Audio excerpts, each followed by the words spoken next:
Okay, we're back again. Sorry about that. Full lockup on the computer. Not really sure what was going on there. I couldn't even turn it off with the power button. I actually had to go up and power it off with the power strip and let it sit for a minute. So could be an overheating issue. I have my air filtration fan aimed at it now, so hopefully we should be good. So let's get back to our tandem. And yeah, it's a little disappointing. But what I'm finding is that the clamp right here for the stoker handlebar, as well as the captain seat post, is a little bit mangled. Looks like it's been broken, re-welded together again, very roughly.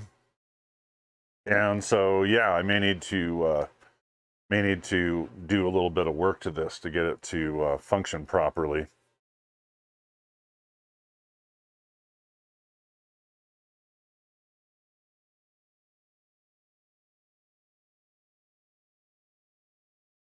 And I'm not sure how much effort that's going to take.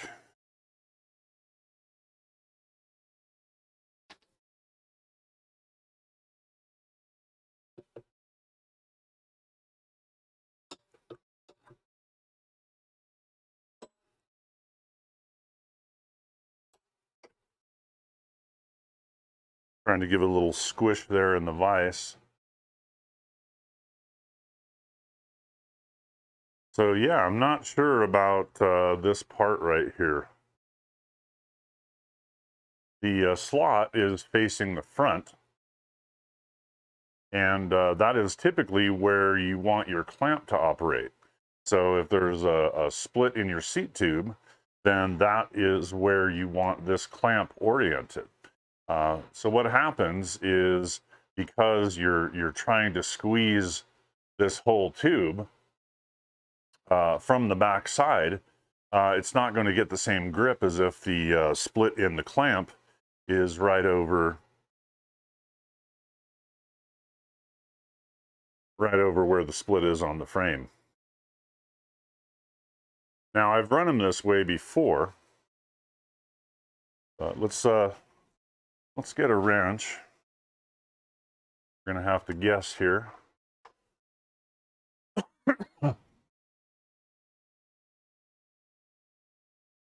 And good guess. The 12.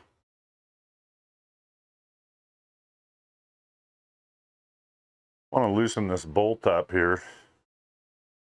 It's grabbing onto the handlebars so that I can spin this around and see if we can get this into a better position.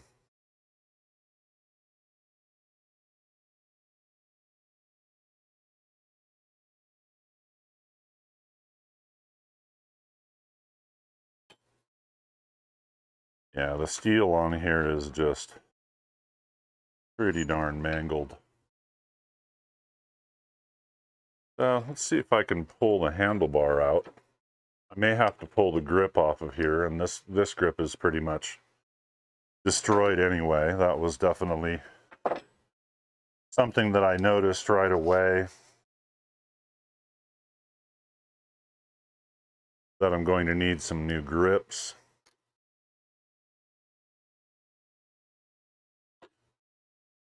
Yeah, this grip is just so old that it's brittle.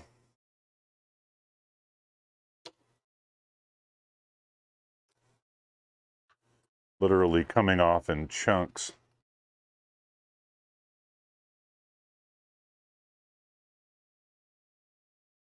Wow. I've rarely seen grips this degraded.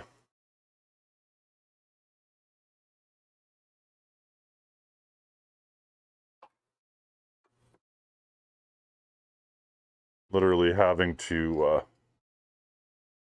slice the grip off of here.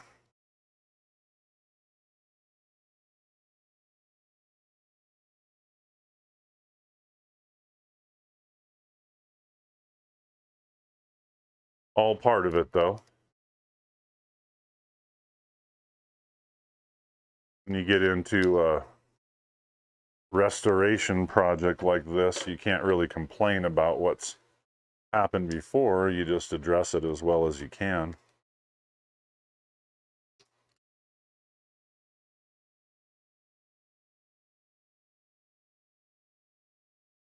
And sometimes there's some happy surprises, like when you can get some chrome back again. Okay, so that's enough of the grip off of there that now I can get the handlebars loose, and they look like they're definitely bent. They're damaged.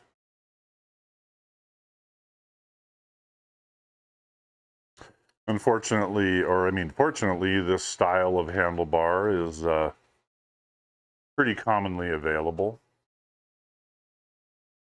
That vehicle has some length. Yes, it does. Yeah, but it also has some damage. How you doing, Bougie? This is my $30 bike swap find.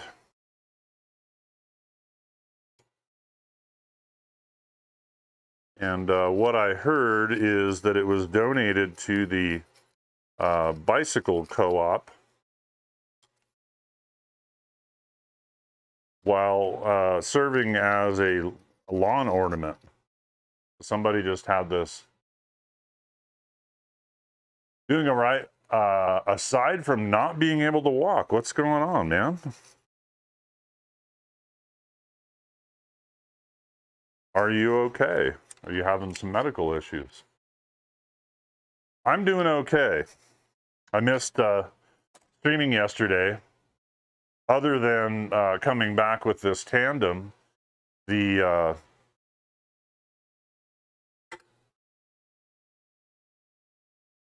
bike swap was pretty much a bust for me. I did not sell either one of the vintage bikes that I was wanting to sell.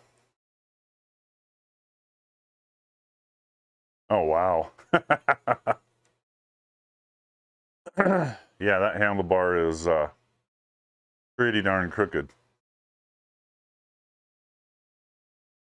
Ah, did too much walking the past couple of days. Gotcha. But just sore. I'm glad it's not anything super serious. But just trying to get this thing figured out as far as how it's really intended to be configured, because it is not correct now.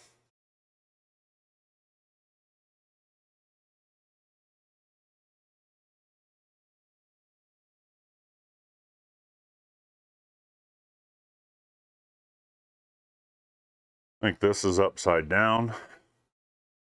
It's going to need a little help getting back on there.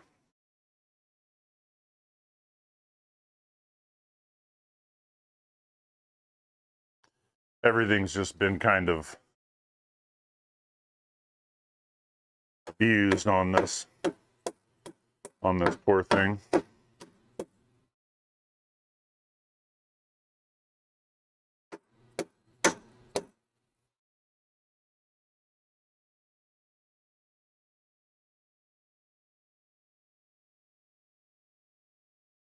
So I may try squeezing it back into shape a little bit.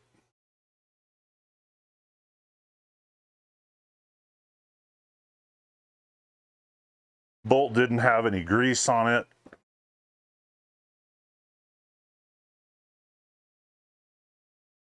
And looks like it was over tightened.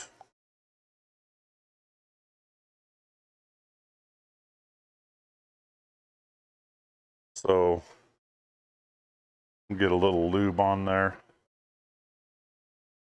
Hopefully this will work a little bit more smoothly again.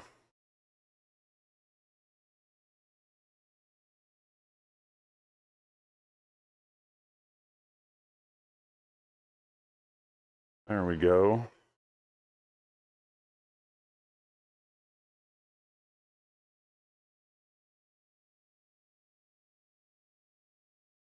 Yeah, super primitive mechanism on this. It's not a cammed quick release. It's literally a flip lever that you use to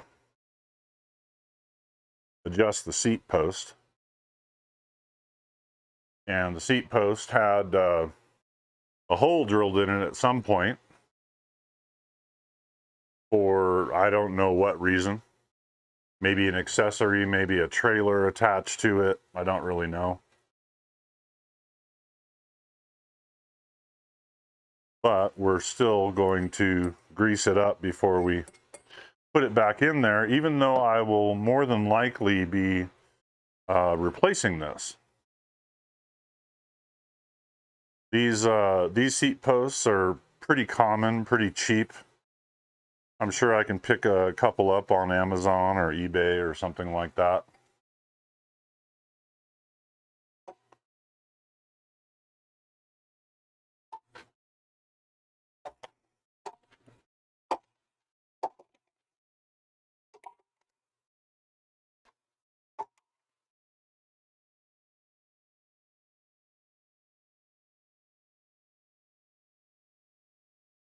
The bigger part is going to be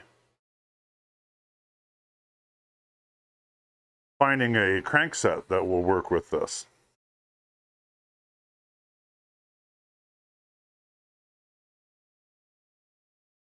I'm still kind of assessing what it is that I want to do with this. But if we can assume that the center of the bike is fairly straight, and I'm not sure we can. Measuring here, I have about 1 1/8 inches to the center of the chainring, or somewhere around 28, 29 millimeters. If I measure to the center of this other chain, it's pretty close. So that is probably how this chain line wants to work. But you can see that the cranks are out of phase. But because they're using a different gear, front and rear, if you pedal it, at points they get almost in phase and then back out of phase again. Those actually need to be the same gear. And I may have a little bit of a search on my hands trying to find a couple of chain rings that can work in that position that are the same tooth count. Now it does have an idler here, and it seems to be adjusted okay, but it could be better.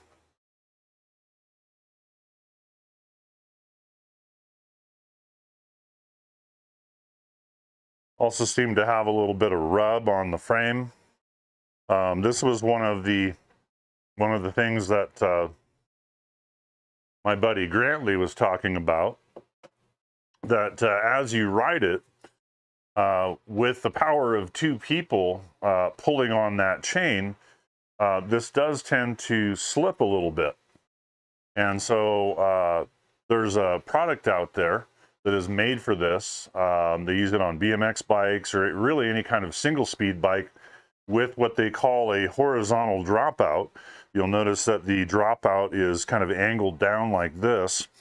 Well, because of the torque of the chain, it does want to move forward. And you can do a few things. You can get a larger nut. You can get a nut back here that has a little bit more knurling so it grabs onto the frame. But ultimately what becomes the best solution is a little device that attaches around the axle. Then it has a bolt back here where you can adjust it, and that holds the rear axle in place so that you can't pull it forward. And I'm pretty sure that I have one somewhere. I'm not sure where in my part stash it might be, but after going through the bike swap and having several people ask for some small parts, what I may need to do is, before the next bike swap, which is in a couple of weeks, dig into all my boxes, start organizing all of my parts, at least sort out my bins, and go through it and find all of my stuff and try to get a little bit more organized with all of that. But we can still play around with the tandem a little bit and see what we do need, get some parts coming. I definitely need some grips. I'm considering getting a couple of saddles. As I said, I think the tires are okay, but I may need to get into the wheels. And the wheels are a little bit different. They use a very heavy-duty spoke, probably a 12 gauge or maybe even a 10 gauge spoke.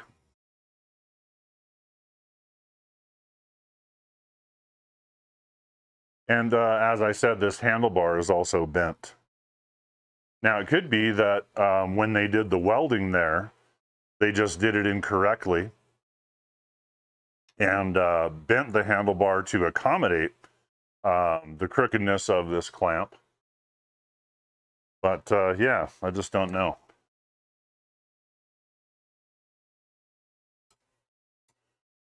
We're still going to get it put back together again, and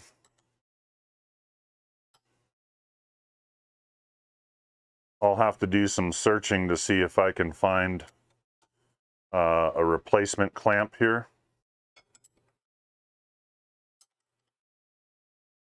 That is a different size. We'll just get our universal wrench here.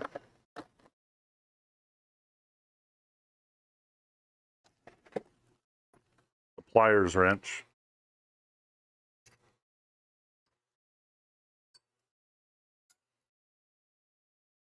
Grab onto that and get these. Well, I'm getting ahead of myself a little bit. For one thing, I was wanting to flip this upside down. For another, it's corroded enough that at the very least I need to put a little bit of grease on here so that I can get it to cinch down properly. So let's take care of that.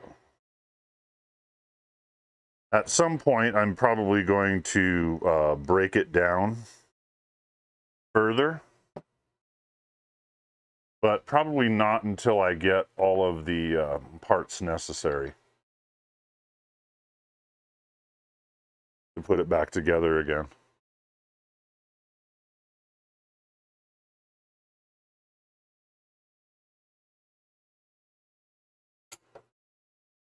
And then I may do things like try to clean up the wheels, you know. Try to polish up the spokes. Buff the rims, see if the chrome can be recovered. That sort of thing.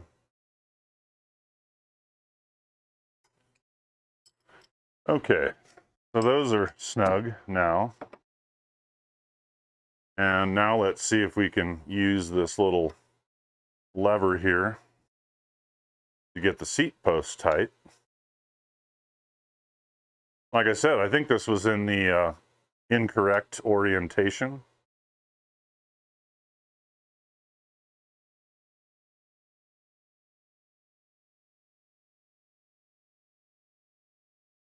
And I'm not even sure I'll get it back again.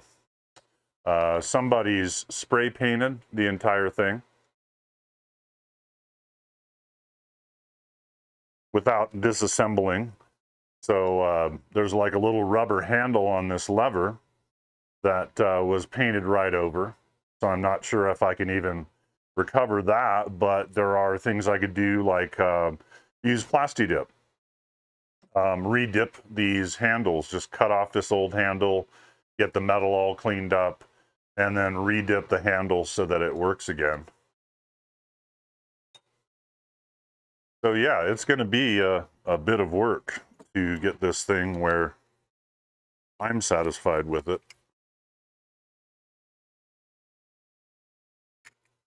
I did want to see if I could squeeze this a little bit better back into shape. Not too worried about the finish right now because, as I said, it's in terrible shape. Very poorly painted.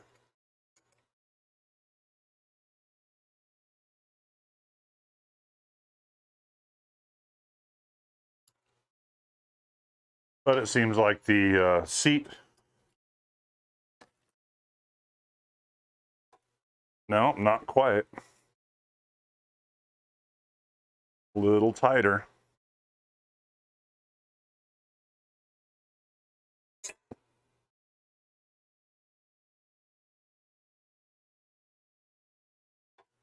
There we go. And ugly, hey, thank you for that. Yeah, I signed up for this affiliate birthday thing. I don't know why. I usually do very little other than working on bikes on the channel. So let's get this seat post out.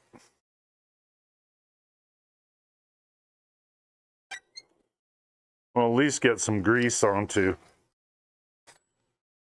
Yeah, look at that rust. Definitely not very cared for.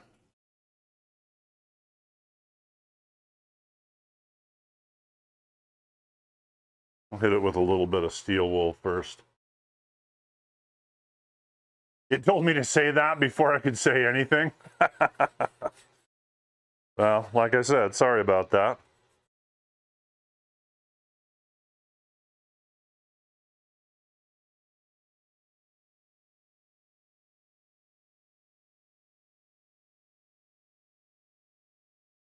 So yeah, if you're just tuning in, I picked this up yesterday.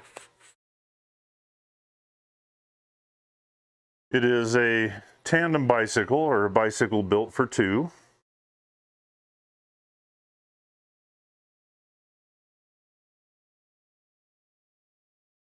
It's in need of a lot of things. It does have a decent saddle on there, but you've always wanted to try a tandem bike. You were not alone there. I have never owned a tandem bike. I have ridden one. I worked for a shop and we had one for rent. And it did get rented out a lot. And what we found out is that it is not a good idea to have a tandem for rent, because many of the people that are going to rent it have never ridden a tandem before. And they don't know what they're doing. They crash it. It always came back needing a whole bunch of work. And of course, because it's such a big bike, it is hard to work on because it takes up so much room in the shop. It's hard to get around the other side. And yeah, after a while, we just stopped renting it out because we knew it was going to come back damaged. But this one is A, very cheap. I bought it for 30 bucks. B, very simple, meaning that it has a single speed drivetrain and a coaster brake, and that's it. And it's also old, and it shows a lot of wear. So, you know, if it did get damaged, you know, how much more damaged is it going to get? What my intent with this is to yeah, I want my wife and I to be able to ride it around. I may outfit it with a rear rack so that we can carry a little bit of cargo, that sort of thing. But I also want to make it available to my neighbors who might want to try riding a tandem. Because of the simplicity, it's a good starter tandem. You know, you can actually get down the basics, you know, communicating with each other, looking out for potholes. You know, if you're the captain, you're steering the bicycle, you want to make sure that you're not slamming into curbs, because the person behind, the stoker, can't see those things coming, and they're going to get a real shock when you hit stuff. So also, you know, when you are starting up, you need to do that as a coordinated effort in order to get the bike rolling. And then also when you come to a stop, you want to let your stoker know, hey, we're coming to a stop. I'm going to put my right foot down or my left foot down so that you're not fighting each other.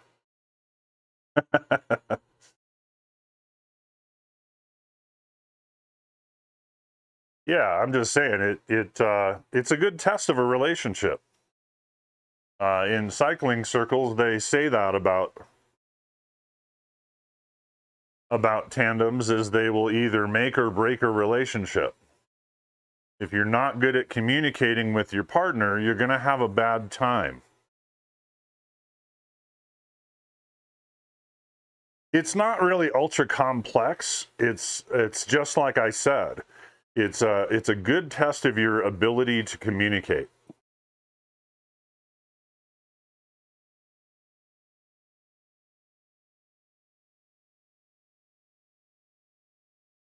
So just kind of going over it a little bit just to see what kind of shape the chrome is in.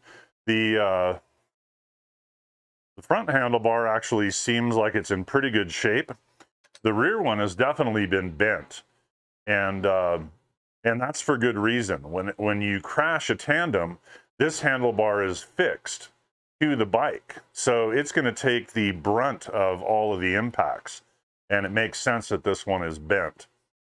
When I replace it, I will select a fairly stout handlebar.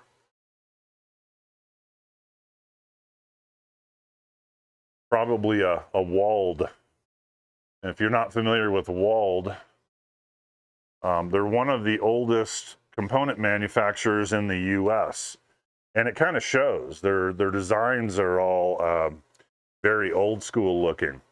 So for an older bike like this, it's going to look just fine. It'll be appropriate. But it just looks like everything was designed in the 50s to the 70s.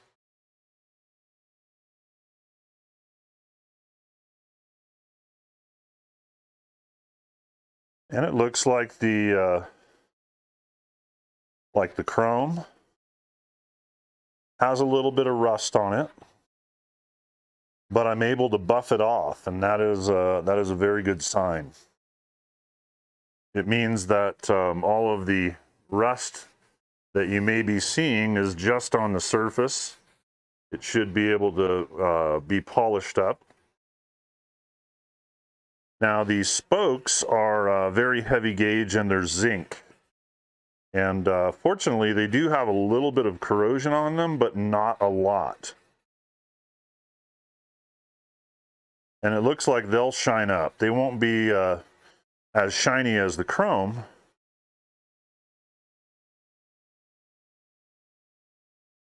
And that's going to take some work.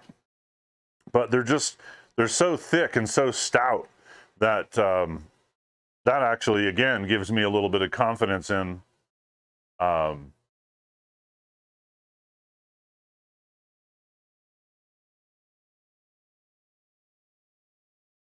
okay, do they always have a fake 2x drive in the back to make it work? Well, let me explain something. This is set up incorrectly.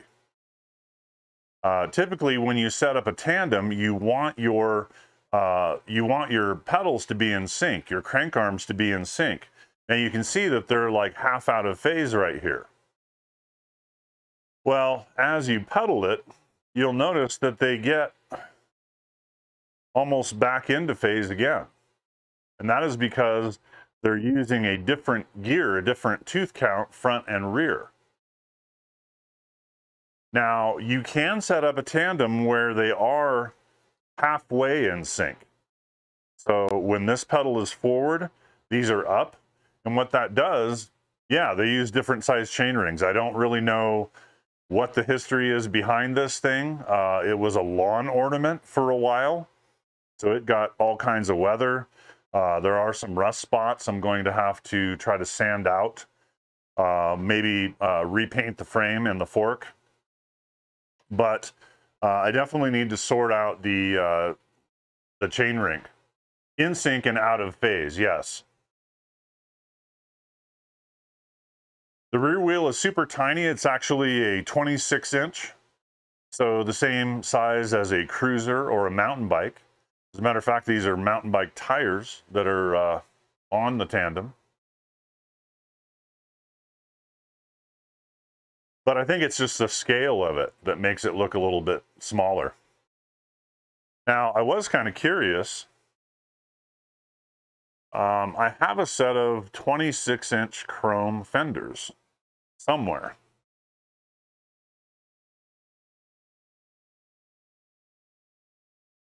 I might even have some painted ones too.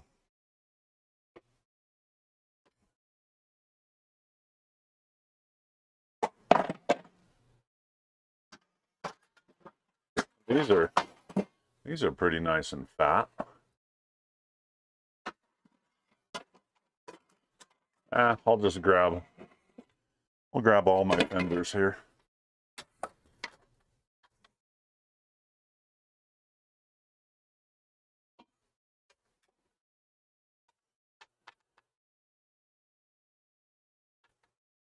So yeah, I'm kind of curious as to what kind of fenders we could fit on here. Here's a set of plastic. Well, there's one aluminum. One aluminum fender, one plastic fender. So that one would probably work for there.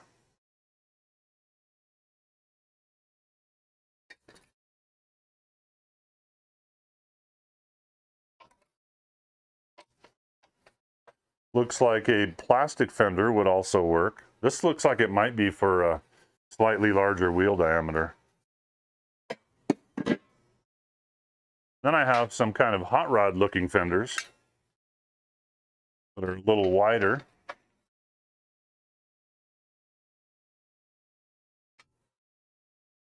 They don't quite fit in there. But there is a pinch section right there. So if I pulled the wheel off, I might actually get these to work too.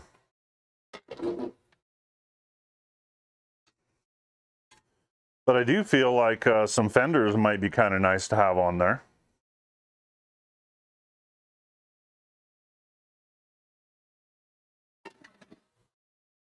Oh, this is the rear.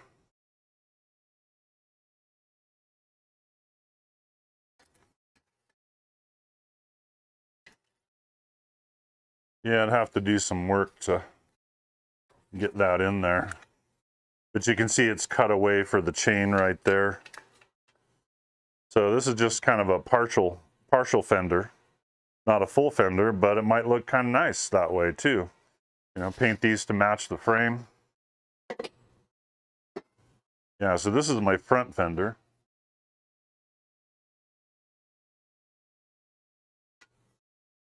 And who knows, with a little bit of work, those might work out okay. Yeah, no mud on the rider's back. Okay, you got to fail to walk for a third day. Oh, I got you. Okay, you were talking about the chain ring back here, yes.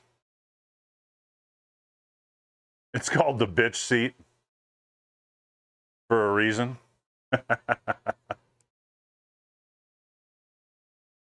So yeah, we'll play around with this. I think some fenders on this project would be kind of nice to have.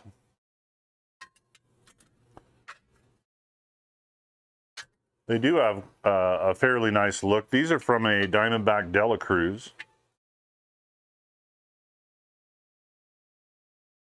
All right, you take care, Bougie, and have yourself a wonderful day. But yeah, if I had another chainring back here that just matched this one, that would solve the problem as well. It would keep all the gearing the same. But I'm going to have to do a little bit of research into what kind of gearing I want to put on here. With a single speed, yes, you do have some choices in what gear you run, even though it's a single gear. And more than likely, what I will end up doing is choosing a fairly low gear. As I said, it has a coaster brake, so I don't expect anybody to ride this very fast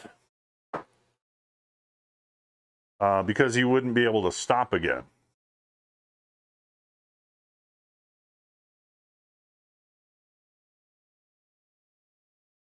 And considering that it will be a bunch of beginners, myself included, like I said, I've never owned a tandem before. I've only ridden them.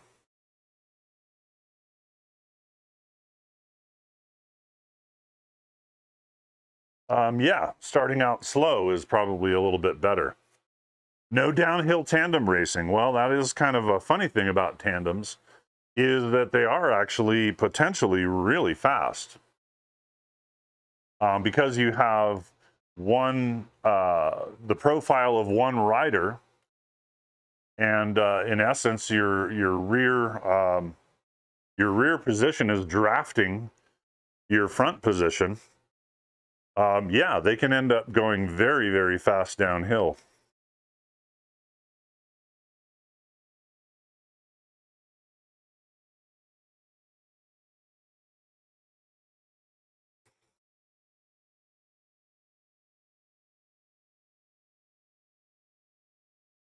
You only have the rolling resistance of one set of tires for 2 riders. So, yeah, tandems can haul ass, relatively speaking.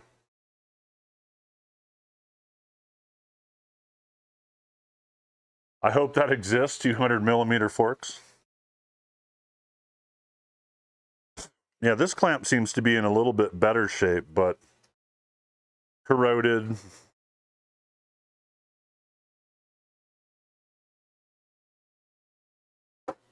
Unlubricated. We're going to put a little grease on there just so we can tighten this down a little bit better. And I'm also going to reorient it where the slot is in the front, because it is basically incorrect to have it facing the rear.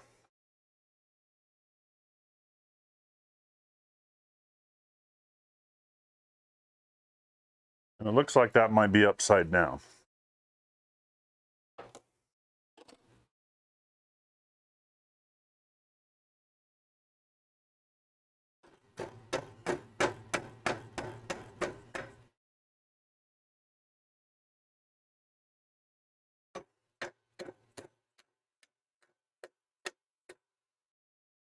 There we go.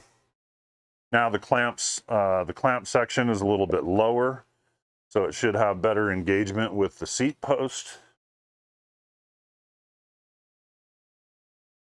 There is a keyed section here, so that as you tighten up this lever, your bolt doesn't revolve.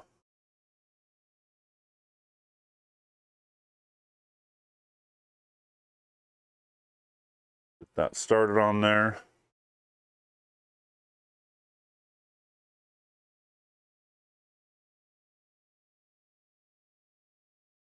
So it's already going to do a little bit better.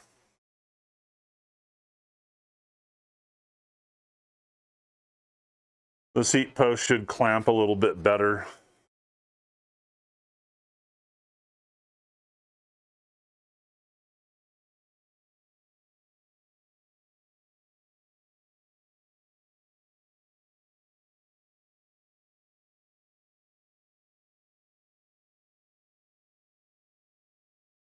Yeah. Already better.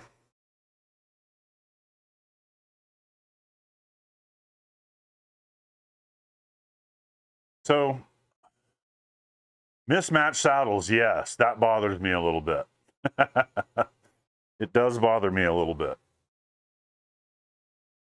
I've already been shopping around and picked out a couple of matching ones.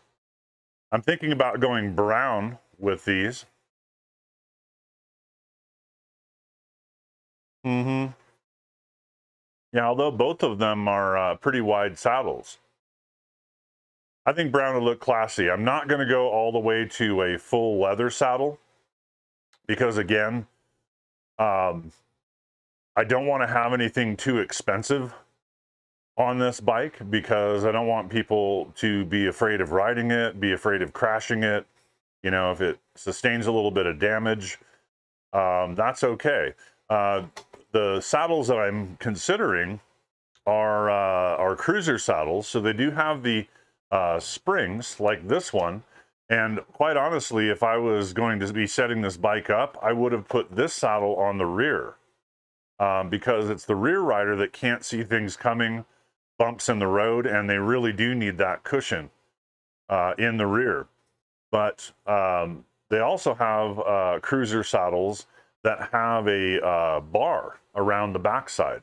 And what it is in case you crash your bike, you don't tear your saddle. And that sounds like a good idea for something like this. I'm going to have the same consideration with the grips. As I said, because this handlebar is fixed, and if the bike falls over, it definitely hits on this handlebar. I definitely want to have a very strong handlebar here, but also a grip with a fairly stout end on it. And as a matter of fact, I may even source some metal end caps for this so that it will take a little bit more abuse. It does have a bell.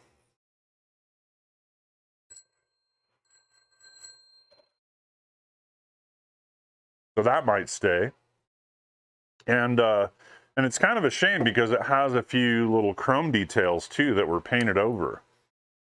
So it's definitely part of my plan to get those cleaned up, get the paint off of them.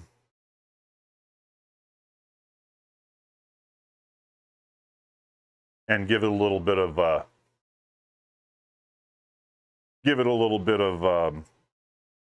bling again. Another thing I'm considering too is a chain guard. Because people are going to be riding this in their street clothes. I'll probably leave the platform pedals on here. I may end up getting some better quality platform pedals, maybe something, again, out of metal that will take a crash a little bit better. And but a chain guard, I think, would be very useful. And what I'm finding is that it's very hard to find a tandem chain guard, but there are some long chain guards made for what they call a stretch or a limo cruiser. And some of them are available in chrome. They have a somewhat universal attachment up front here, so I should be able to mount it up here, no problem. And then in the back, it would just mount right to that seat post at the bottom. Yes, bring the old school look forward. I agree with you.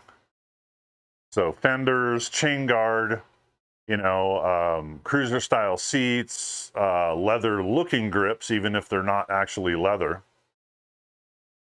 Again, in brown, I think, for the grips.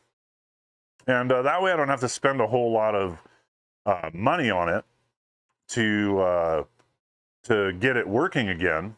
And then, you know, it can just be used and ridden. What I may do is, I don't really have any good storage for this. I have a carport outside though. And one of the things that I've done for people that have brought me bikes to work on is I have a cable lock out there. And so I can lock up the bike, but then anybody who I want to give access to, I can just give them the combination. Yeah, there's some little bullet end caps here. Same thing here. These were probably all nice and chromed at one point.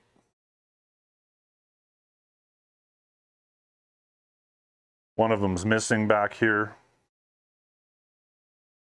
I'll have to look at some of my other bikes and see if maybe I can find one there.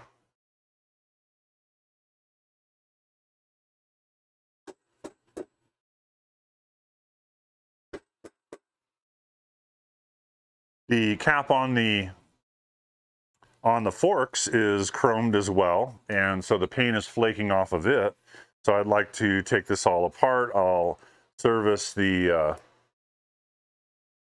bearings in there, replace the headset if necessary, just put new bearings and cups and all of that on there. It looks like these are set up for an axle retainer, so I probably want to do something with that. We can repack the bearings. I definitely will be pulling apart the bottom bracket, so some new bottom bracket bearing sets are in order. I do have another bike, and I'm wondering if this would be a good candidate. I was actually planning on restoring this one, but I've run into some snags.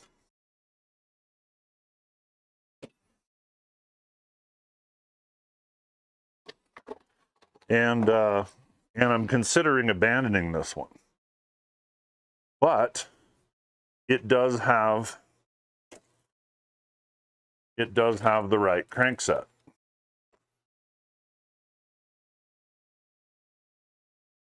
Now this is a riveted crankset, but it's possible it could be converted to bolted. In any case, it's another crankset.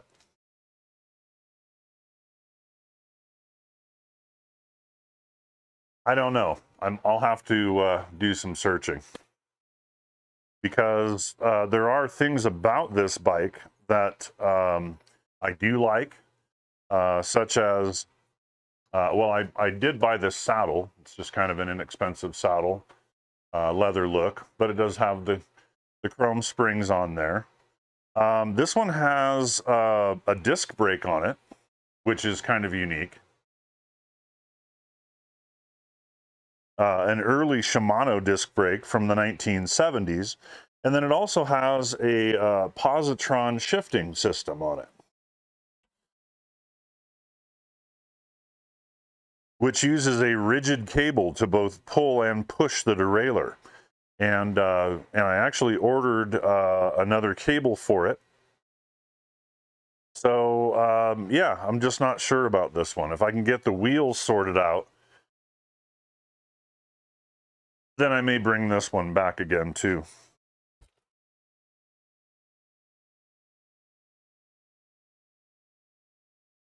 I'll have to look at what other cranksets I have and see what kind of options we have for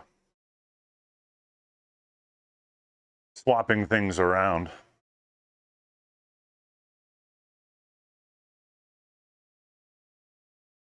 Yeah, this is a bolted crankset.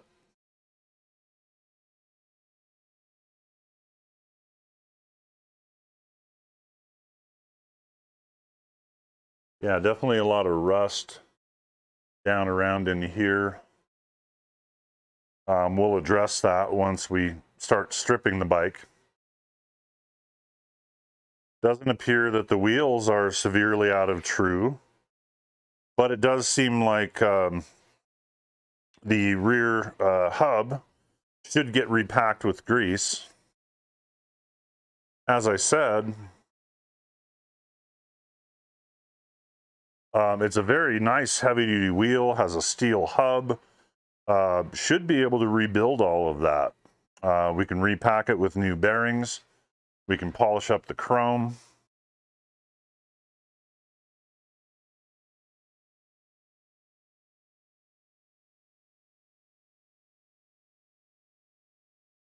Get all of our other bolts sorted out. Has kind of an interesting quill stem on there. Wheels don't appear to be very centered.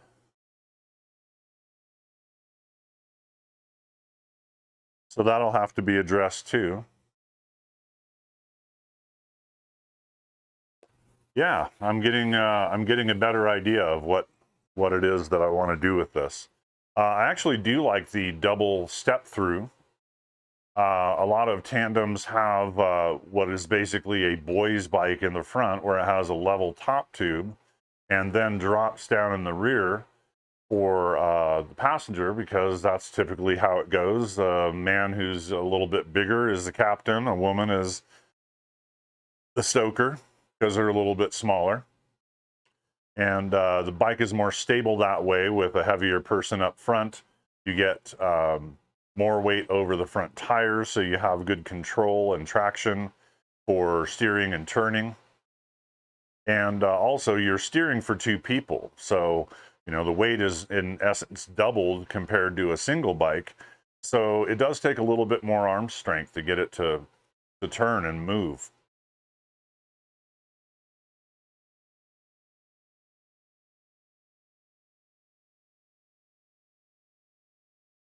So what do you think about color scheme? I'm actually not offended by the yellow.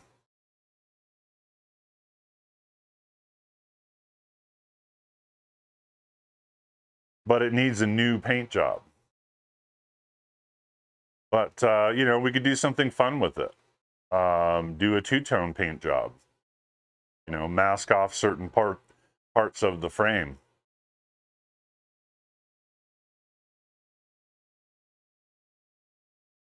I'm not real sure.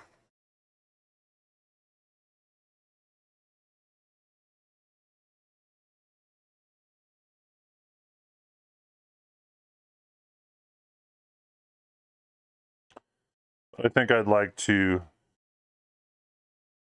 document this a little bit.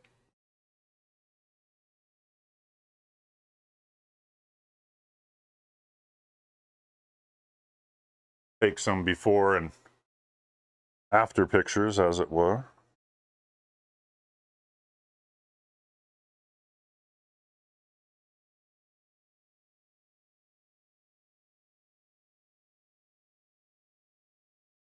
And maybe we can do a little bit of investigation, see if it has any serial numbers on it. Check it out. Usually there's something stamped into the bottom bracket.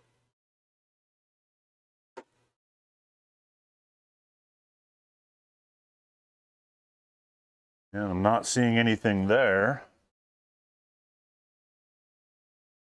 Yeah, no, almost no markings at all. Definitely some paint flaking, lots of rust. My initial thought is I could either put a whole lot of my own work into this, or since it doesn't really appear to be bent or damaged or anything like that, I may check into having it powder coated. Powder coat is a very nice, durable finish. I definitely want to make sure that I have all the parts that are going to go back onto it available. As I said, this portion right here has probably broken and been re-welded again very, very poorly. I would either want to take that into somebody and have them re-weld it a little bit better, maybe file it and clean it up, get it ready for powder coat. Same with the other clamps, you know, just take a look at what I could do to get them into a little bit better shape before sending them off and getting them powder coated. But powder coating is a fairly affordable option. And the nice thing about it is they'll do all of the work.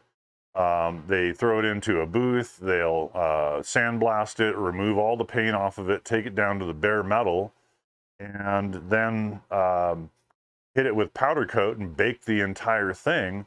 And in essence, it coats the whole thing with a really tough layer of plastic. So if I was worried about you know, corrosion or anything like that, it kind of gets rid of all the rust in the first place, and then puts a nice protective layer over it to keep it from rusting out again. And the nice thing about powder coat too is that it's relatively affordable. I could probably get this entire frame and all the other parts that I wish to powder coated for about $100. Now, opposed to a paint job would probably cost me several $100s. There's a lot more steps. They have to take it through the same prep, but they're going to do some filling. They'll primer it and then sand it back down again. So there's a lot more hand labor in something like that. So that's why I would tend to lean towards the powder coat. Now, another thing that I'm considering with this too is a kickstand. You know, tandem is it's a difficult bike to manage.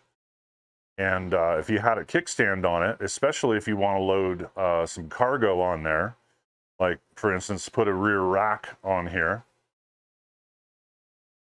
then yeah, it can be kind of unstable. You know, you start stacking weight on it, and if it has a kickstand on it, and it's leaning to one side, it's nearly twice the weight of a standard bicycle. That kickstand digs in, and you know, the thing crashes onto the ground. So what I'm looking into is what they call a double kickstand. There's a couple different types. The one that I put onto my daughter's bike is one made by a company called Pletcher, and it folds up on one side of the bike, but as it comes down, it opens up into two legs. So the bike is sitting upright on two legs. And I like that style, but they're somewhat pricey because they're very well made, all made out of aluminum. They're not lightweight. I mean, adding a kickstand to a bike, if you're concerned about the weight, that's a little bit silly, but you know, you also don't want it to weigh a ton.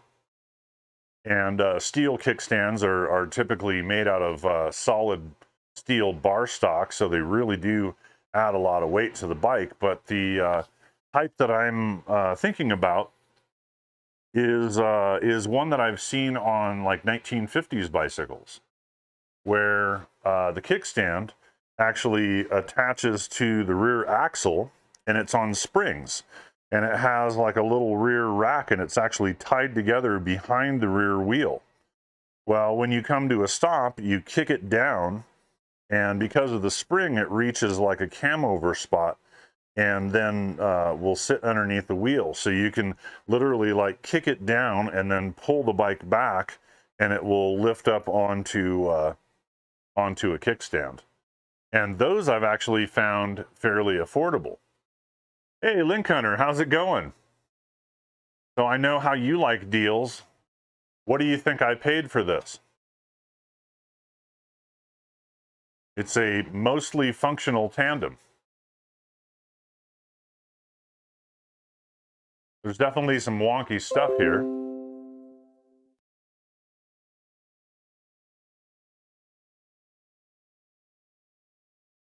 I learned today that pasta can stab you. Ooh, that's not a good thing to learn. Yeah, I picked this up at the bike swap yesterday for 30 bucks.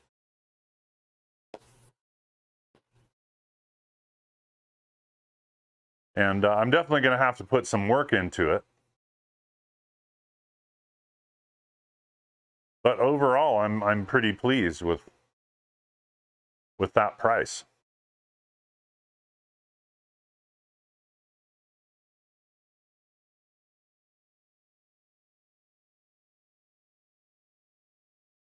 Hey, Rooster, how you doing? Yeah, I thought so too.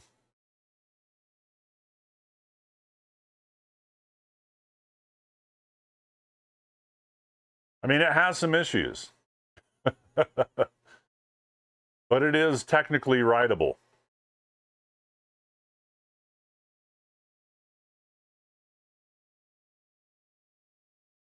I think it needs fenders. What are your thoughts here?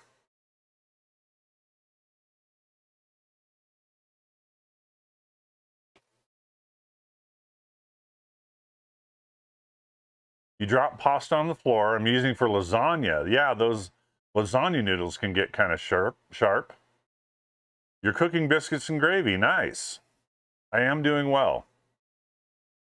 As I said, I didn't do very well selling at the bike swap yesterday, but a tandem did follow me home. So yeah, I did not sell as much as I bought at the bike swap, but that's kind of how it goes sometimes.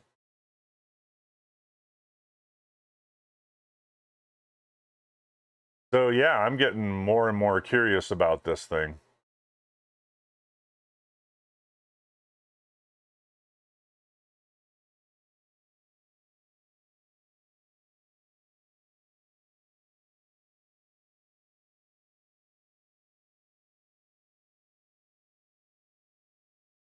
Like, what parts can I find? Ooh, you got a new keyboard, a Razer Huntsman Elite. Nice. So yeah, I actually got some computer stuff in too. I got the replacement monitor, and it is still unopened. So could mess around with that. As I said in the Discord, I was unsuccessful at loading the operating system onto the 2 terabyte NVMe SSD. It is pretty much an automated process. It uses a script. I was instructed to alter the script, and I did, but it still does not work. And so I'm not really sure what's going on there. I may actually have to try to contact the guy who made the video that I was following and see if there's something else that I can do to try to get that operating system running on the SSD instead of the eMMC chips that are embedded onto the motherboard. What that should do is make it run a little bit faster. But truth be told, it actually runs fine on the built-in storage. So it's nothing that I really have to fix. It was just one of those things that I wanted to do, and it hasn't worked out just yet. Now, you know, that is something that I can do later, and it doesn't prevent me from working on the rest of my mod. So usually go for $236, got it on sale for $88. That's a smoking deal, man.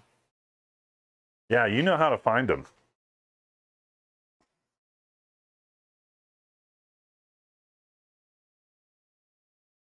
But yeah, I got a couple of other things too. This is the battery bank that I purchased. I got it this on sale. Normally like $80. It was on sale for $55. And it's a 65 watt output.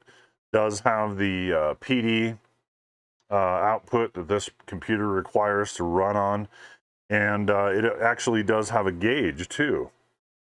You can see it's at 100% right now. Left it on to charge, but it is kind of hard to see. That was one of the complaints about this. So I guess it would depend on where I have this placed inside of the toolbox, whether I'll be able to see the battery level or not. But I like how compact it is.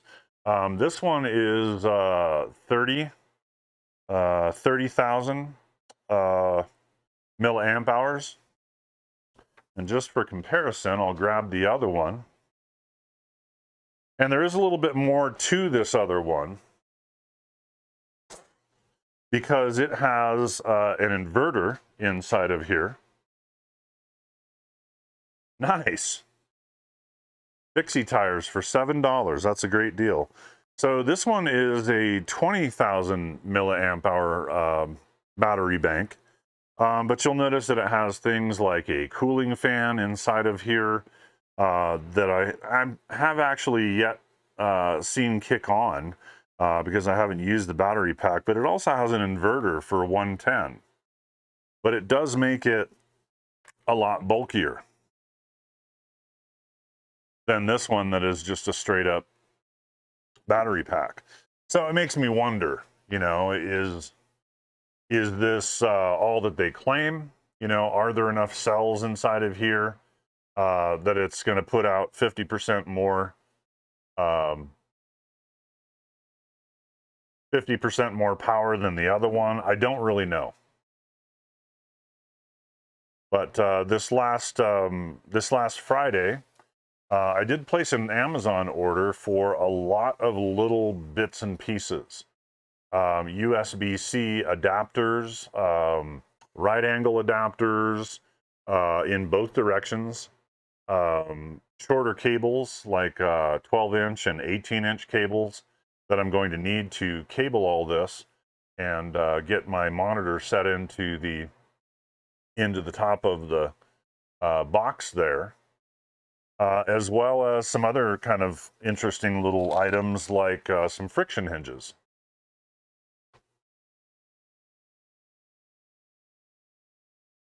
And let me pull one of these out so that you can kind of see what I'm trying to do.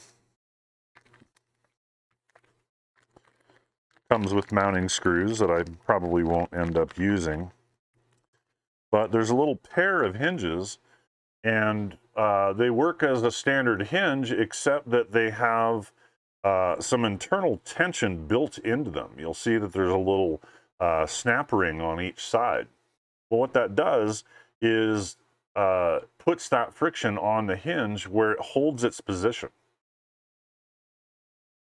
And so for what I'm trying to do with mounting this monitor into the lid of the case and having it be able to pull out and adjust and tilt, this is going to end up being critical.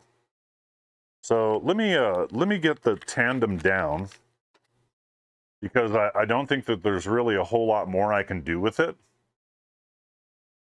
And I'll get out the new monitor and we'll take a look at it. We'll do an unboxing. We'll test it to make sure that it's going to work correctly.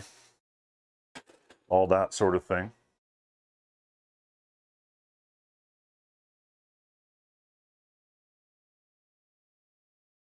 So yeah, that off of there.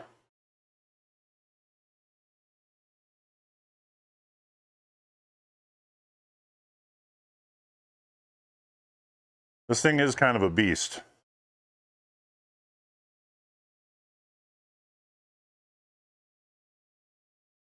Kind of difficult to know where to grab it. I haven't weighed it or anything, but it's definitely heavier than a standard bike. Oof.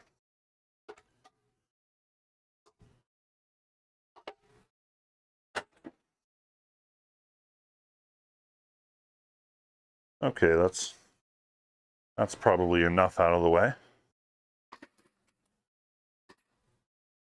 Set aside some of my tools.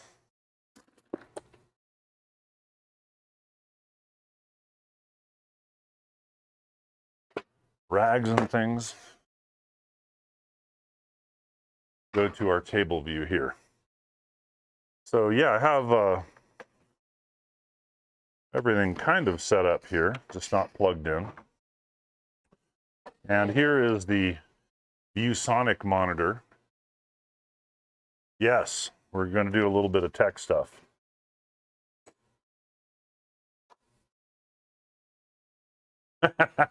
Your favorite, right?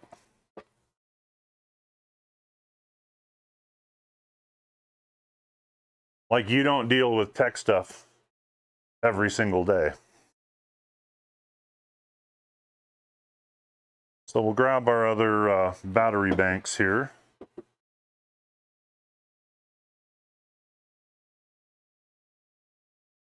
Oh, and I do have one other thing that I may end up doing at the end of the stream.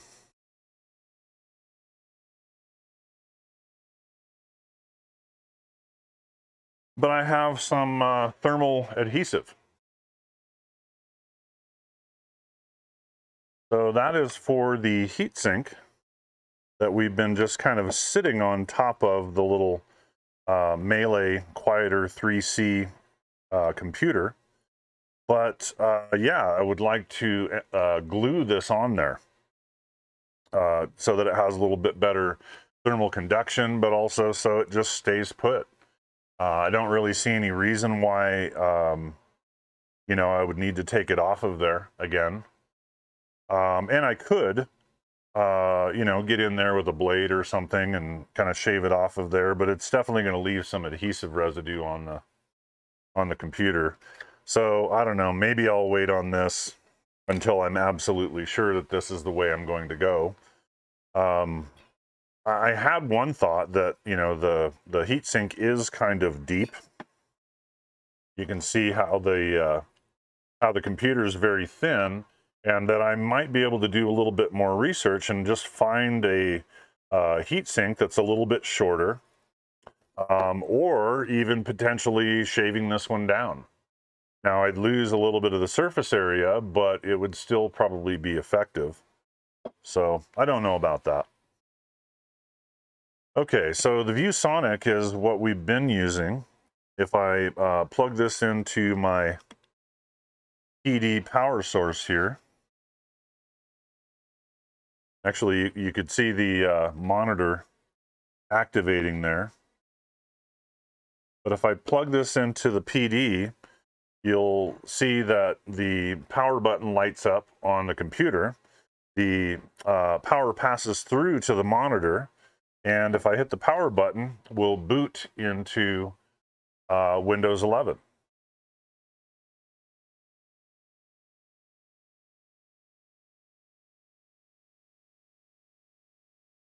So everything here is running off of the power bank.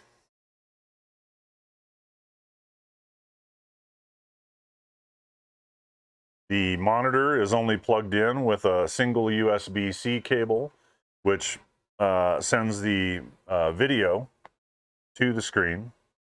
One thing I haven't checked is the audio. This screen and the other one have a built-in speaker.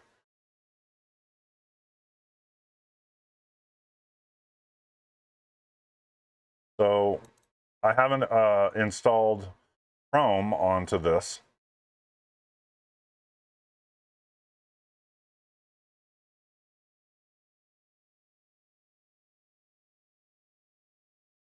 We're going to opt out of that. We're just going to go to Bing.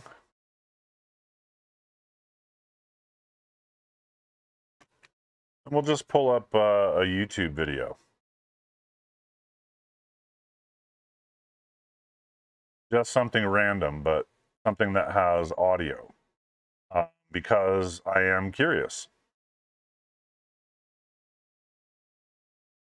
Salvaging the Banana, Matt's Off-Road Recovery, Best Vocals, Deep Remixes. Let's just put on some music. And the speakers do work. So I do have throughput for audio as well as video and power.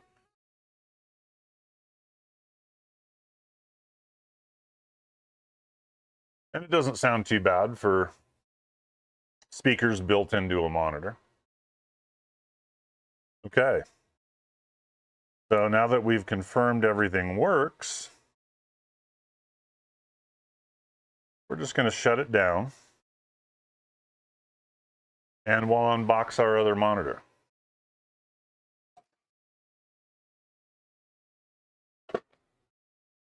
Unplug this one. Get it folded up. Put our protective cover on there. Boy, the shop is a dirty place.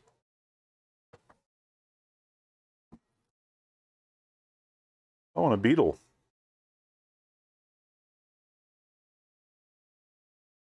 Got a little friend here today. Okay, so we'll just set all this aside. Oh, there's my SSD, the one that didn't work.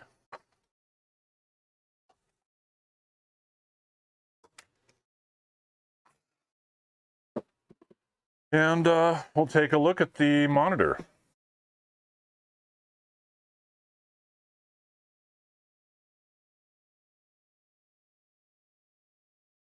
Made in China. Not a whole lot of branding on this thing, which is kind of interesting. Maybe they're just not that proud of their brand.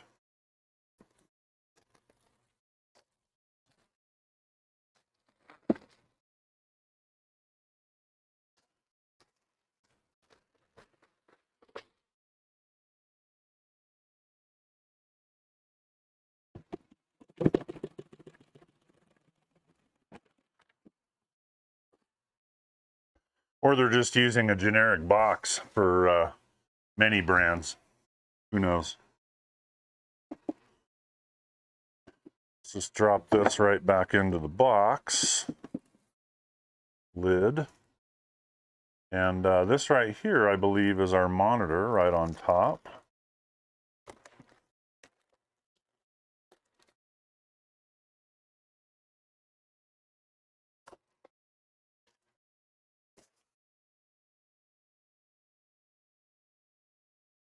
Looks like a little protective piece of plastic over the top of it.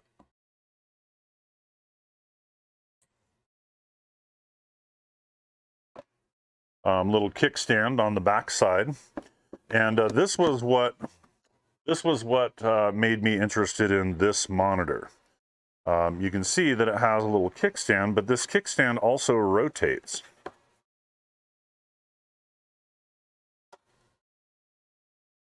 So that it will work in landscape as well as portrait mode. And in portrait mode, it has a little kickstand that kicks out like this so that it stands up. And it's not a super solid feel to it, but the main thing was that all of the I/O on this is actually built into the side of the kickstand. And since I'm embedding this into the lid of the box, I thought this would be a better arrangement because of the cables. Now, you saw that I had a cable attached to the side of this other monitor, this one right here. And so that would stick out the side and prevent me from mounting the monitor where it would be pretty flush. But with this, plug into the side, all of this can be buried behind there. Notice that it has a little ambient light on the back, and I think you can change the colors and things like that.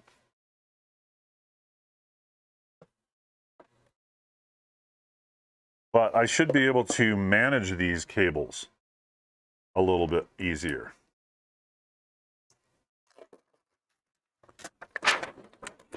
Now, I don't think this one is quite as thin as the other one.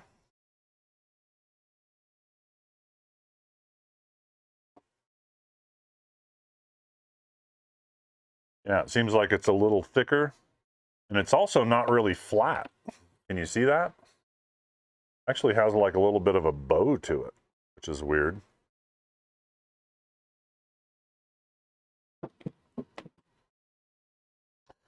And of course, it comes with, you know, all the cables you might need. There's a few USB-C to USB-Cs. I believe there's an HDMI.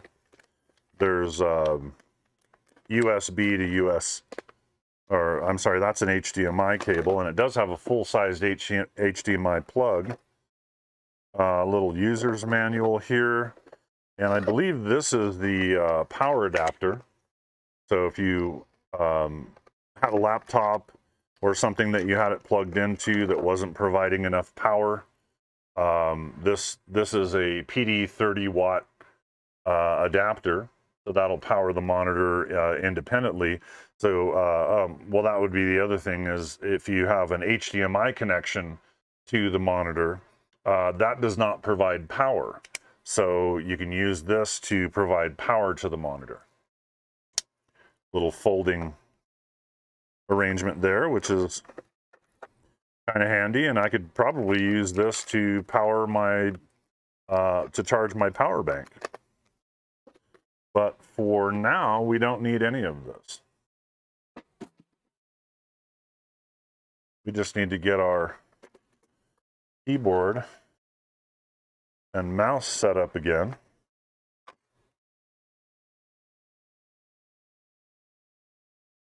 There's a USB Type A to USB Type C cable. Again, don't need that.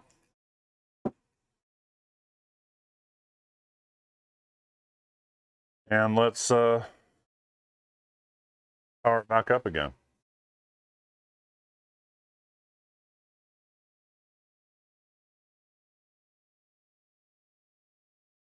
There we go.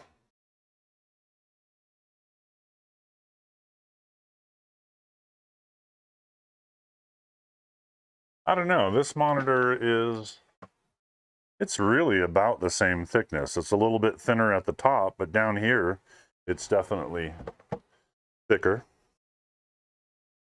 And that looks pretty nice. Definitely not as bright as the other one, at least by default.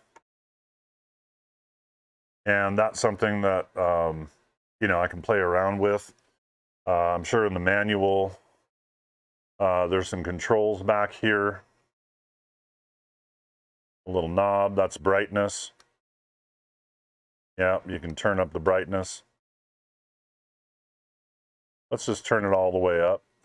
See how bright it gets. And that's very nice and bright.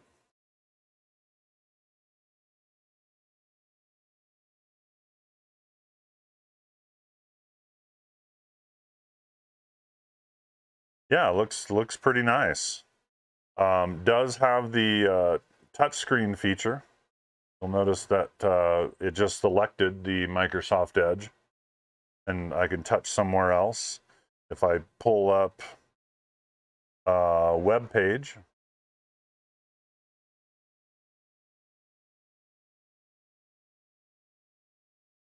we're just going to go back to YouTube.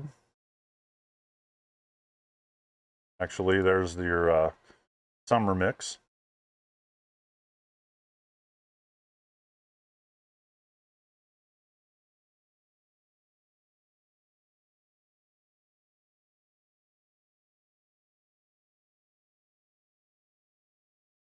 The volume is all the way up and it's very quiet.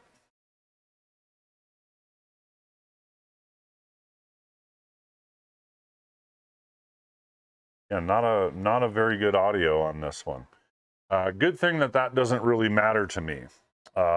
If I do hook up to this computer for audio, more than likely it will be with Bluetooth, and I will be connecting to my portable speakers.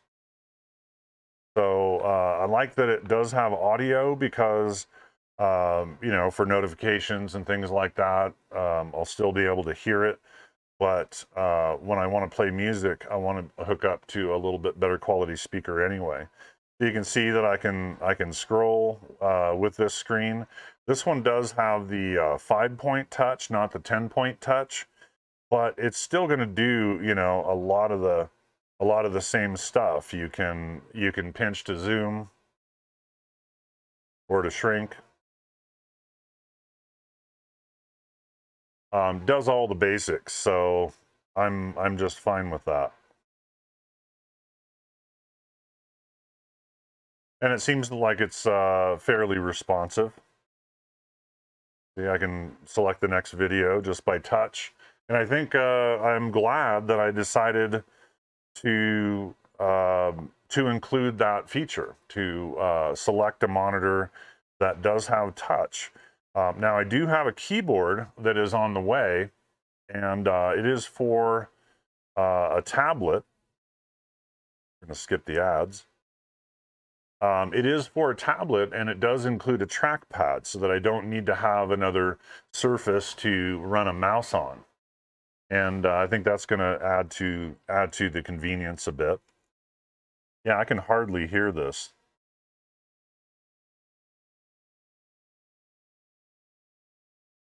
HD audio driver for display audio.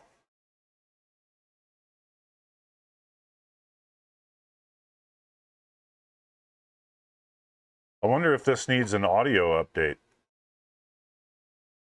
Well, it's definitely saying that I have some more Windows 11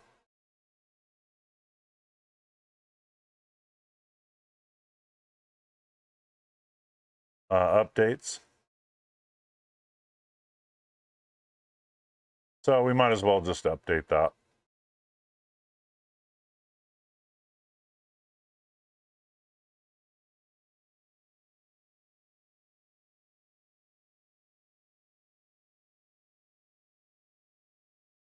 Look at what sound devices. Okay, there's a audio device. Pair a new output device, so I'll be able to connect to my Bluetooth speaker here. Because this computer does have Bluetooth capabilities.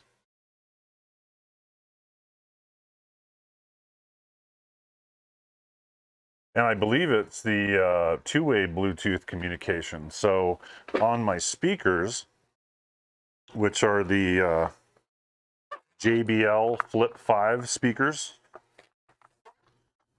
these right here, you'll notice that it does have some controls on here where you can, increase or decrease the volume or skip a song or something like that. So it does have that two-way communication. I'm wondering if I should try to connect this right now.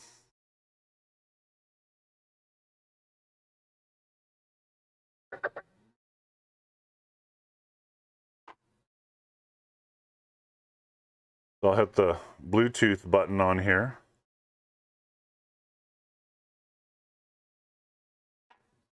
Actually, there we go. Now it's in pairing mode.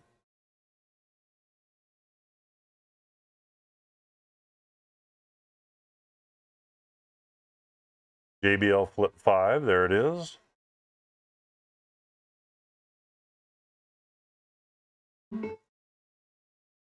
And now we're connected.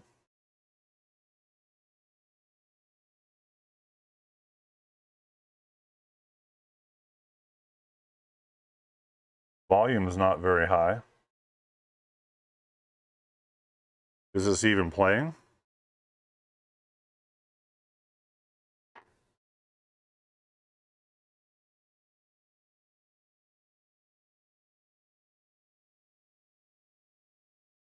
Maybe it was just this song. Go do this. Clear out stuck poop fast. Fiber helps you poop, right? Nope.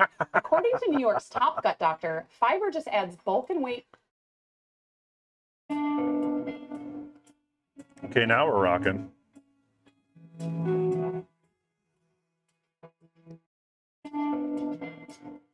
So one of the things that when I was watching the videos for this particular computer is that it has very good 4K playback. So we're just going to do a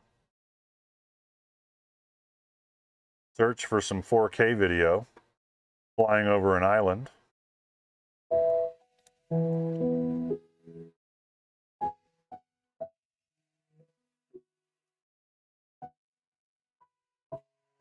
And it does look pretty good, but this is not a 4K monitor, so we're not going to see the full effect here. But it does look pretty good.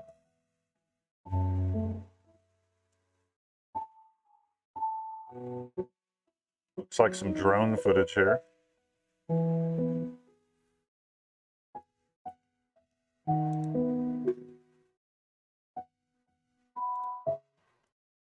Okay, well, everything seems to be working pretty well. Like I said, I actually have a pair of these speakers, and they do link up together and play in stereo. So I've actually found that they're a pretty good set of speakers. I don't ever play anything very loud, and when I've used these on the job site, they didn't last all day on their internal battery when I had to crank them up loud enough to hear them over power tools and things. But when I've taken them with me to events, They seem to last fairly well as long as you keep the volume at a reasonable level. And, you know, when I am at an event, I am a coach, I am working, and I do need to be able to hear other people and have conversations. You know, we're racing, so things are time critical and we need to not be too distracted. And yeah, it's just nice to have a little bit of background noise. So I think this is going to work really well for that. The nice thing about this too is that the computer is going to be stationed at the pit zone, wherever my toolbox is. So once I get these speakers going, I can let them go, and I can take my phone and go and do other stuff. You know, see riders off at the start, or watch them finish, and still leave the music playing, which was another reason why I wanted to have fairly large storage capacity. This now has a 2 terabyte SSD in it, so I should be able to dump a whole lot of music, including some videos and things like that. I have some bicycle files that I've been going through, and we're talking like classic cycling movies, PDF files for bicycle repair, and the whole thing is about 120 gigs. And it's fairly extensive. I've been collecting bicycling movies for the past 20 years. We used to put them on a contiguous loop at the bike shop and just let them play on a big screen TV. So I have all those files saved, and I've been finding even some new ones. Some of them I purchased on DVD and ripped to my computer so that we could put them into the playlist. But yeah, as a matter of fact, I just ordered a couple of new thumb drives, 128 gig thumb drives, so that I can fit all these files onto these thumb drives. And so I could use them that way too. You know, plug it into the computer and just play off of those files. Don't necessarily have to have them on the onboard storage. And so there's a lot of options here. There's an SD card slot in this computer too. And now they have SD cards, micro SD cards, up to a terabyte. So I could put my entire music collection on an SD card and have it play on this computer. So I'm getting kind of long-winded here. We're just going to shut this down. We know the computer works. As I said, there's the mod that I want to do, add the heat sink on here. I'd still like to, at some point, get the operating system loaded onto the SSD, and once I figure that out, we'll make that happen. Power down my speaker and put it away. I also have the a charging cable in here, and a silicone protective cover that goes over the top of it. But it doesn't want to fit in the case with that cover on there. Curious, when you're working all the ding-dong day, what is your go-to genre music to blast amongst fellow workers on your Bluetooth speakers? Good question. And what has been said about me is that I have a very eclectic taste in music. I have, I believe it's a 512 gig SD card on my phone. And so we're working in remote locations where Spotify doesn't necessarily work. You know, any other service like that doesn't necessarily work. And so people get upset, and it's like, no, I got it covered. I pull up my music files and I put it on random. And boy, is it random. It goes through all of the stuff I like, from electronica to metal, some classic rock. I'm not the biggest fan of classic rock because, well, I've heard so much of it over the years that it's really just the lesser played classic rock that I like to listen to. But I also like punk, I like reggae, I like ska, I like, it's a very wide variety. And one of our clients is actually a world-class musician.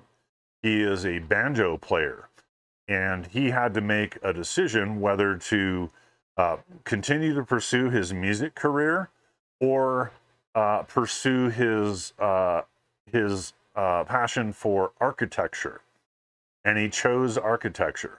But the guy is still, I mean, very, very knowledgeable about music, and he's come up to me on the job site and said, "Wow, you have very eclectic tastes in music," and I mean that as a compliment.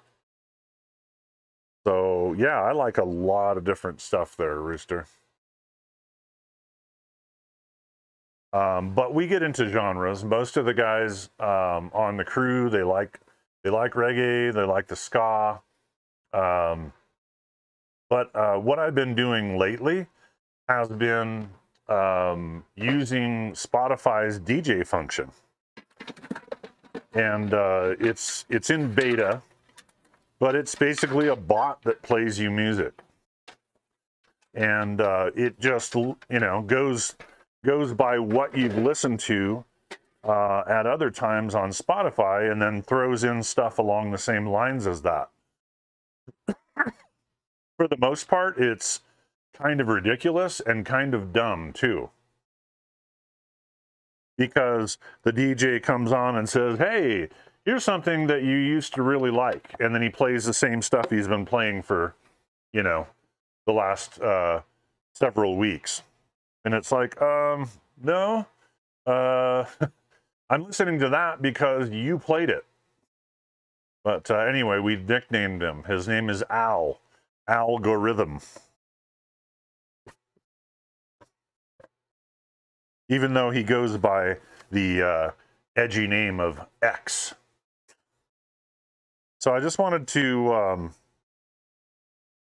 work on the more physical aspects of this mod.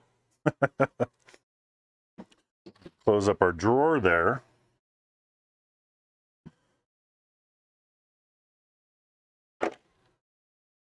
And as you can see, it's still, going to fit in pretty much the same place that I was planning to mount it.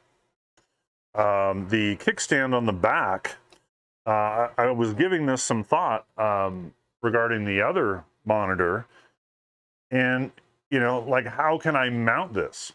How can I mount this in a way that I don't have to drill holes through this or permanently modify it? And it's not that I'm afraid of voiding warranties or anything like that. It's more about what if my monitor gets destroyed and I need to replace it? I can order another one and then boom, plug it right into the system again and be up and running. So I wanted to kind of leave myself that option. The other one is, the angle of this is going to be somewhat fixed. There is kind of a hard limit to the lid, and it isn't necessarily the best viewing angle. Like the best viewing angle might be out here. So that's one reason why I chose this this monitor with this particular kickstand.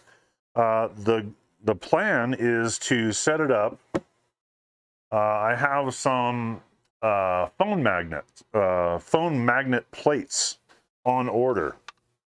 And I've used these a few places here in the studio where I have a magnet, and then you stick one of these metal plates to whatever you want to stick to that magnet. So if it's encased in plastic, it's just a thin piece of steel that goes on there with mounting tape, but you can stick into magnets and it sticks really, really well. What they're designed for is like you know, like if you have a bracket in your car, you could, I have a case on this phone, but if I put one of those plates on there, it will stick to the magnet and hold it in place as I'm bumping down the road. Now, as I showed you, I'm actually going to be using a different sort of bracket that is a charger as well as a stand for my phone, and it's motorized. So when you drop your phone on there and it senses your phone, it actually grabs onto the phone. And so that's going to be mounted somewhere over here. And I'll be able to just drop my phone into it. It'll start charging. It'll be hooked up to the same battery bank that's running all this. But what I want to do is put a couple of those plates on this little kickstand right here and be able to snap it into place. And those magnets will be mounted to a plate that it will be hinged back here. So what that will do is it will allow me to pull it out from the lid like this with the kickstand out and that little hinged plate magnetically holding this in place. And then I should be able to tilt it wherever I need to. To stow it, you just push it back in, and then I'll have some sort of cover that goes over the whole thing. Now, as I said, my keyboard is not here yet, and so what I may end up doing is waiting until I get that keyboard and then figure out, okay, what can I do to it? Can I bond a little piece of neoprene to the back of it and then like stick it to you know, put it over the screen here, keyboard goes over the top, and then, you know, have a couple latches or something that latch that into place. Because when you transport this, you know, the monitor is going to be upside down. So if I have it articulated, it's going to fall down inside of the case as this bounces. So I do want to have some sort of positive retention on there. Now, I have a kooky idea too, where I would be mindful of the screen when you shut the lid with the screen facing items in the tote. Something tall could cause damage. Yeah, it would definitely fall down, especially if it's only magnetically attached. But what I am planning to do is kind of create a little niche back here, again, so that I can manage the cables that are plugged into this. And I'm probably going to have to cut out some of the webbing that supports this just to make a place for this kickstand here. But yeah, if I can just grab onto the edge of the screen somewhere and pull it out to the angle that I want and have friction hold it in place, much like, you know, this has some friction built into it as well. And you can see that the monitor stays in the position that you put it in, even if you're moving it around a little bit.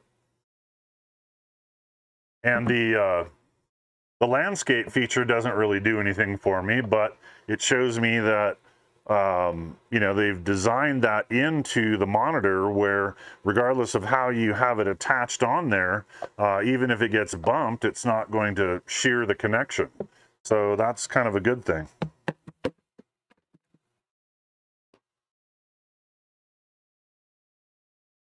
Now, the kooky idea I have is, you know, if I'm out at a race site and I'm trying to use my computer and the sun's glaring down on it, how am I going to be able to see this? So I've come up with I've looked through a few different ideas. One of them was a sunscreen that would kind of fold like this and fold like this, and then fold down over the screen. So I could use that for holding the monitor in place, but there's problems with it too. What if I don't want to use it? What if I don't need the sunscreen? it would be, you know, kind of integrated into my bezel around the lid. And so there's no way that I could kind of fold it out of the way easily without blocking something else, without, you know, it's problematic. So I came across one design that seemed kind of interesting, and it was more of an accordion sort of arrangement where it had, you know, a frame around the monitor, and you could either have it in or you could pull it out, and it would and it accordions out. So I went on kind of a search looking for something like that, and didn't really find anything appropriate until I came across a legal binder. And they make these expandable envelopes for legal size documents that are about the right size. And so I'm considering buying one of those and then modifying it to be my sunscreen. Now, I haven't figured out everything about how it's going to work. I may end up buying a couple more of those friction hinges, because that in and of itself might work. If you can have a friction hinge down here and a little frame that goes around your screen, then you just literally grab onto the top of it and pull it out, and then friction would hold it in place. With the way the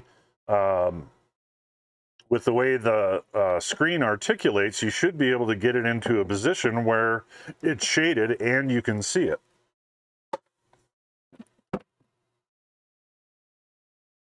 So that's kind of the goal there. So I am going to wait before I do too much modification to it.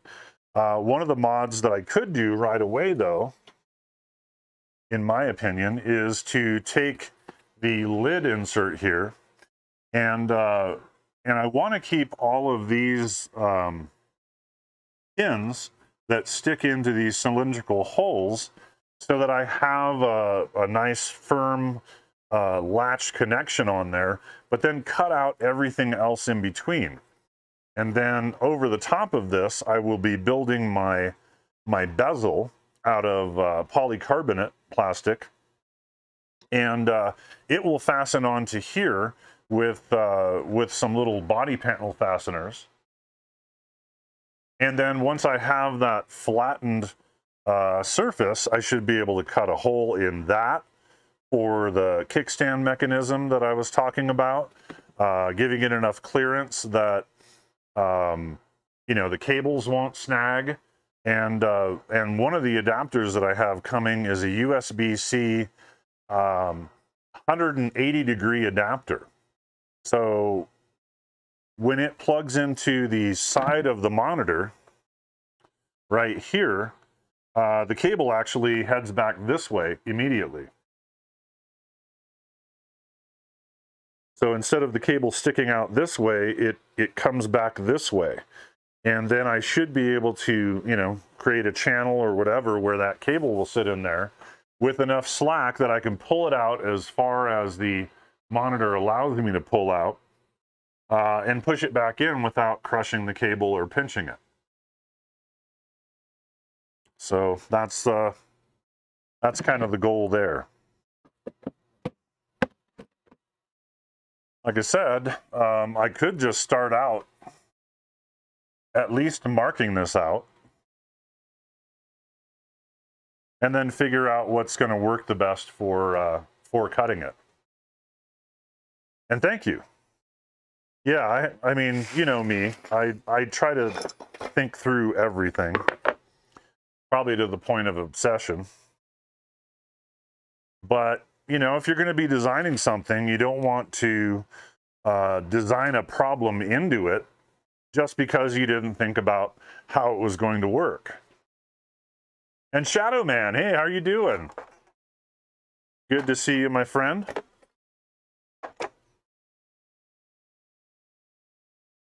What's going on with you? We're messing around with some computer stuff. I showed off a tandem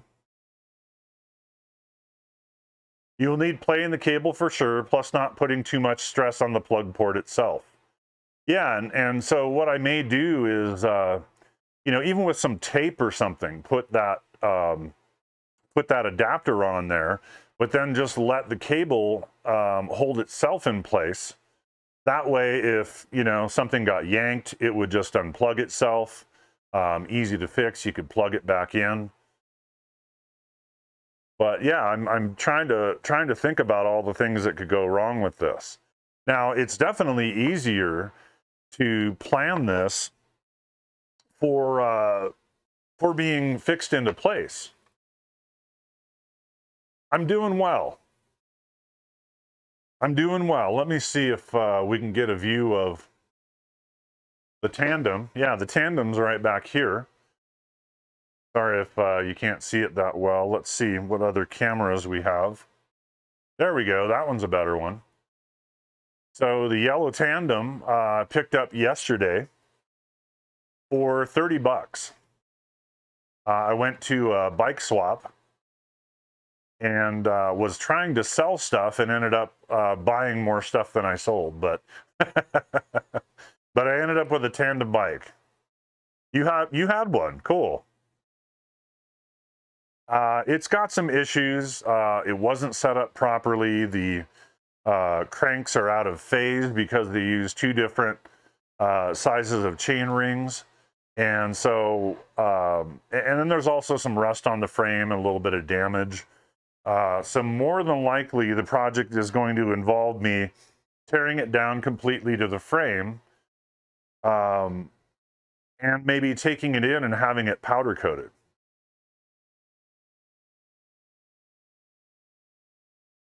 And then put it all back together again with the correct parts, or you know, just some of the damage that's happened to it repaired.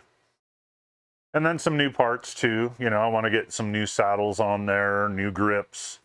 The tires are fine. I think they're actually a good choice. And they seem to fit into the frame okay.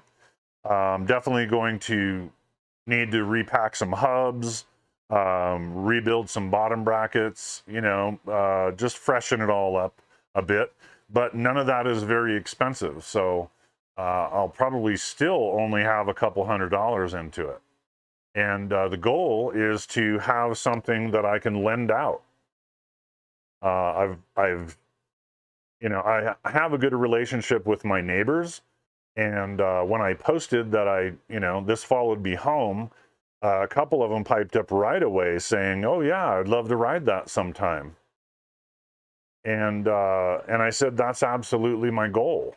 You know, I may lock it up outside with a combination lock so that anybody who wants to ride it, I can tell them, yeah, here's the combination. Go ahead and take it and go have a good time.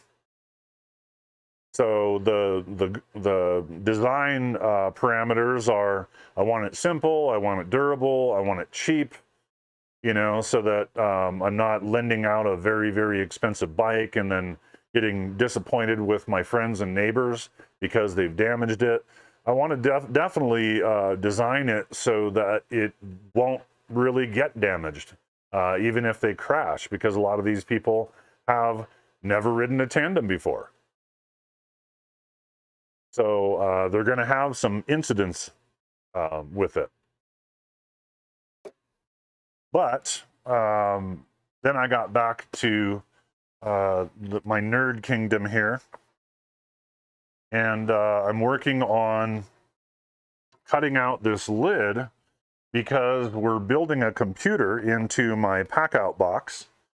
This is the new monitor that's going to be mounted in there. Has a little kickstand back here, and what I want to do is attach it magnetically. I have some plates coming and some very strong neodymium magnets that will grab onto that plate once you snap the monitor into place. But I need some space in here, so what I was going to do is cut all of this inside of the lid out, leaving just these pins right here, and you can see there's little tabs all the way around the outside. And so it's still going to be held pretty solid. I'll just be missing all of this in the middle so that I can make room for the kickstand. And that's also going to have a plate there that will be hinged, that will allow the monitor not only to pull out, but I can tilt it at whatever angle works for me. And as I was just talking about, I also want to build in some sort of a sunshade, so that when I'm out at a race site, I'll have a little sunshade that I can pull out, and it'll have kind of an accordion arrangement. Probably again with some friction hinges attached to it, so that when you pull it out, it stays into place. And then if you don't want it, you just push it in. And the funny part about that is a legal document binder actually has the right accordion feature for that sort of thing. So yeah, I'm using stuff for purposes that it was not intended for. So we're going to get our monitor back here out of harm's way, and what I want to start doing is laying this out so that I can do my cut.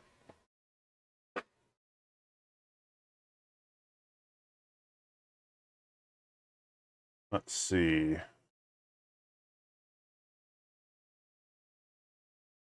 I'm thinking a metallic Sharpie will work best for this. We'll grab a couple of those, and what I wanted to do was kind of figure out how much room I have here to give myself a cutout. And I had my tape measure on me. There we go. So that's what we're messing around with today. Okay, so as I said, these insert into a little cylinder molded into the lid. And so I want to give myself just a little bit extra there. And it looks like that might be about 1 3/4 inches or about 45 millimeters. And it looks like it works the same at the top. So that's what we're going to go with, top and bottom. Now on the sides, it's a little bit more. It's more like 48 millimeters there. And about the same over here.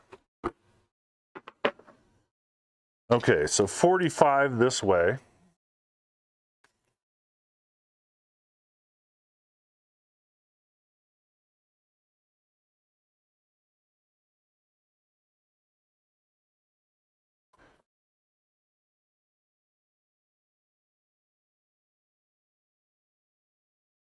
.48 this way.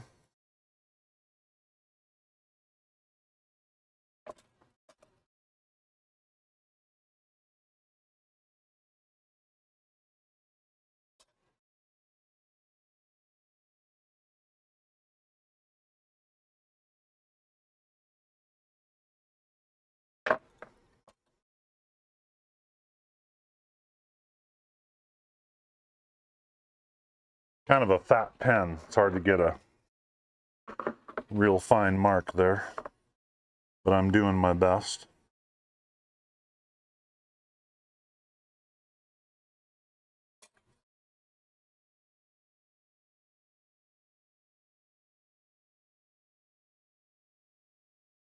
And this doesn't have to be all that precise.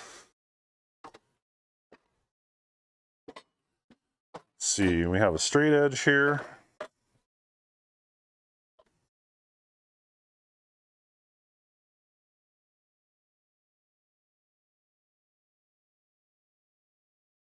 A bit tough. Ugh. Cables and things all in the way. that all out of the way. I want to get where I can both see my marks and see what I'm marking.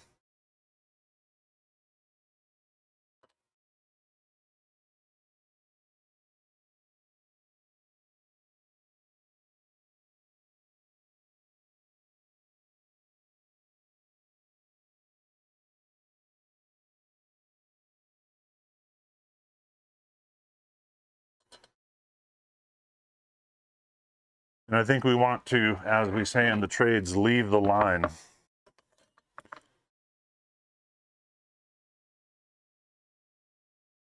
other words, don't try to cut it super tight to the line because you may cut a little bit too far.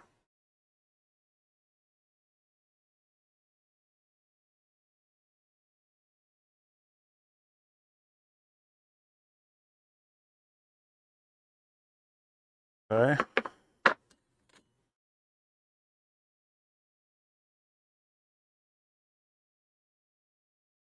This is kind of a fat marker. I wish it was a little bit more fine tipped, but finding a real fine tip marker that's metallic and shows up on black is kind of difficult.